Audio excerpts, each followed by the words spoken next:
This one time, Bitcoin went from 6 cents all the way to 36 cents, and then it crashed down to 21 cents.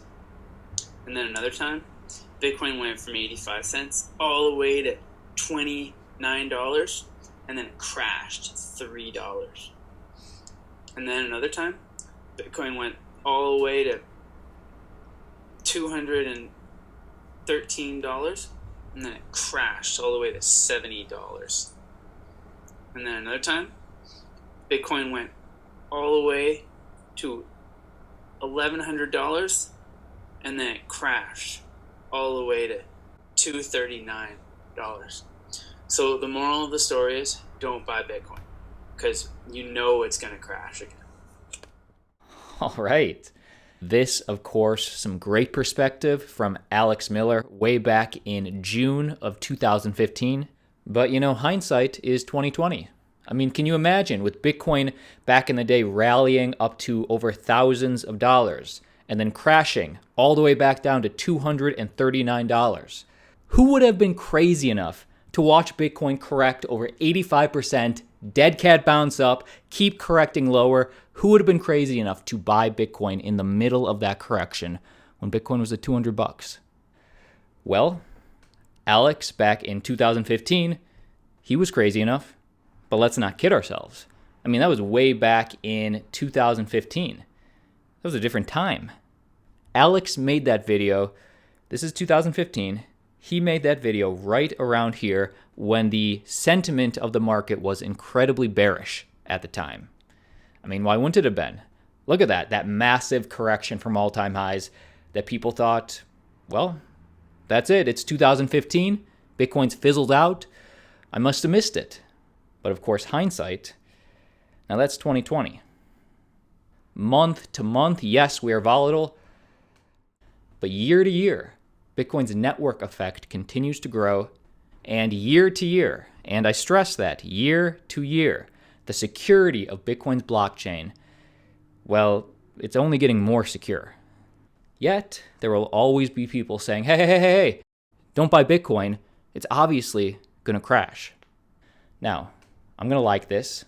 I appreciate this perspective, but let's bring it forward to today. Bitcoin's price continues that correction, continues that slump that we've been seeing all week. In fact, yesterday, we broke under the heavy psychological barrier of $10,000 Bitcoin. Now, I can't see the future. I don't know what's going to happen, but for all the reasons that we talked about in this video right here about a week ago, Bitcoin price pullback, we've been suspecting for a while that the price that went through its traditional summer rally will pull back. The question is, when it happens, as it's happening right now, will you be an Alex, or will you be the over 1K amount of individuals that thought Bitcoin was going to die? Because let's bring it back one last time, and let's just look at this perspective.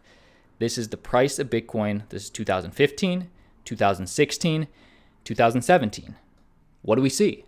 Well, if we look at 2015, we see exactly what we're pretty much seeing right now. We saw a summer rally that lasted about 6 weeks, and then the eventual correction where people were screaming Bitcoin is going to die until the next year. New all-time highs. In the summer of 2016, we saw a parabolic move that lasted 1, 2, 3, 4 weeks, and then a pullback that lasted several weeks, and then the next year. Next year, new all-time highs. And then, you know what happened. It's all about perspective. All about perspective. Because Bitcoin is going to make a lot of people a lot of money, in my opinion. But only to those people that got a little greedy when other people got fearful. Welcome back, everybody, to Altcoin Daily, where you subscribe for a video on crypto every day. My name's Austin. Hit the like button if you appreciate this kind of perspective, and subscribe to the channel if you want to be a part of our daily crypto videos. You do not want to miss this. But that being said, I have 3 pieces of news I think it's important that you know. The first one comes out of Willy Woo. Willy Woo, very smart on-chain analyst, has great perspective when it comes to Bitcoin from a technical perspective. And in a recent interview, Willy Woo discusses the greatest threat to the quote-unquote Bitcoin dream. One of the reasons that speculating by Willy, Bitcoin might fail. Do you know what it is? And long term, let's not kid ourselves here, Willy Woo is a bull, very bullish on Bitcoin. In fact, just the other week, Willy Woo came on record and said Bitcoin will hit $1 trillion market cap by 2025. He reaffirmed based on his on-chain metrics. It's a pretty cool interview. In his direct quote, he says, "I think this cycle will get us past the $1 trillion cycle. And then the next cycle will be the one that takes us into breaking the gold market cap."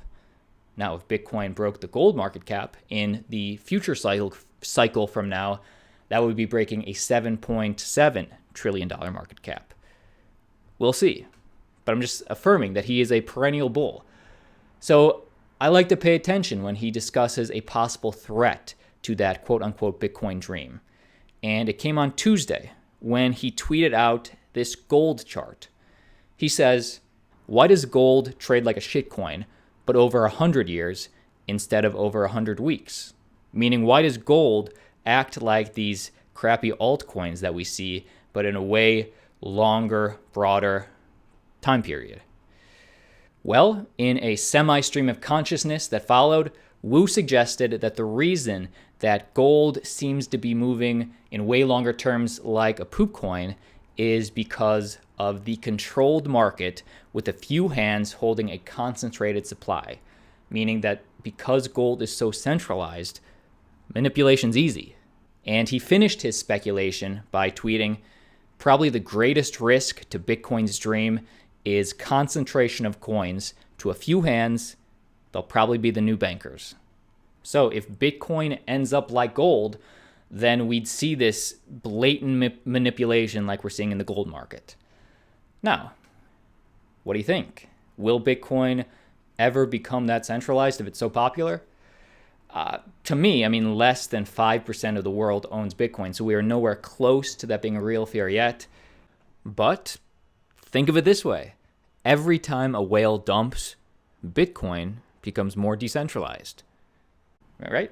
It has to, because I'm buying. Next piece of news, this is turning into a soap opera of sorts.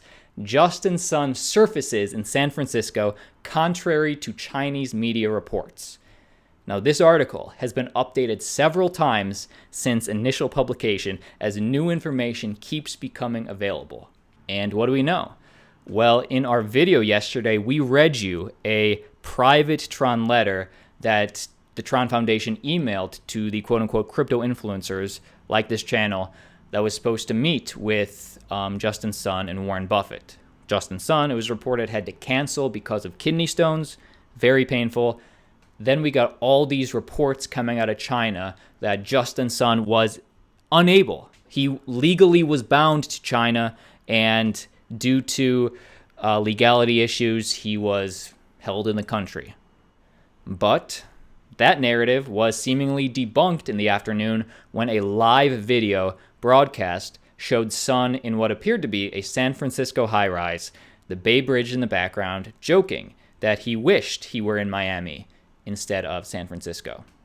So while China was reporting that Justin Sun was blocked from leaving China, Justin Sun was reporting, "Hello from San Francisco.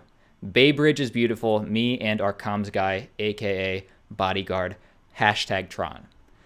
And if you're asking how he's feeling, because in the live stream he looked to be feeling way better, and he was in San Francisco, he responded to somebody saying, "No, I'm feeling quite well, but I think we're going to postpone. I'm definitely looking forward to it, though," meaning that he's looking forward to his lunch with Warren Buffett. Now, as you're watching this video, my brother and myself, we are hopping on a plane from Los Angeles to San Francisco to go to this Tron event. Now, Warren Buffett, again, they tell us, well, not again, but they tell us that he will not be there. They told us that Justin wouldn't be in San Francisco, or I guess more specifically, they told us that he wouldn't be at the event. But he looks healthy. If he is healthy, and we do get a chance to talk to him, because again, we'll be in San Francisco for a full day and a half, comment below any questions that you have.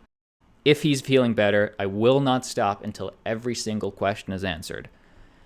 Last piece of news, and this is a green flag in general for crypto, but the new New York State Department of Financial Services, NYDFS division, to oversee licensing for crypto startups. This is interesting.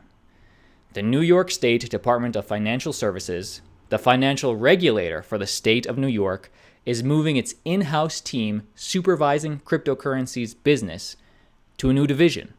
So they're specifically getting their own division to oversee cryptocurrency. In a statement Tuesday, Linda Lacewell, the newly appointed superintendent, announced the Research and Innovation Division at the Department of the Financial Services. This is what they'll do. They will track emerging financial technologies and be responsible for licensing and supervising virtual currencies. Like I said, green flag for the market. As I get more information, I'll keep you updated. So make sure you subscribe to the channel if you want those daily updates. That's all I got. I'll be talking to you in the comments, although not as much as I'd like to, because again, we'll be traveling. Probably going to do a live stream if we can tomorrow at the event. Maybe not even till the next day. But if you could, for maybe some of those regulars out there in the Altcoin Daily universe, maybe if you guys could comment. Let's all comment on each other's, just to switch it up. But, I'll answer as many from the plane. That's all I got. Appreciate you. Like always, I'll see you tomorrow.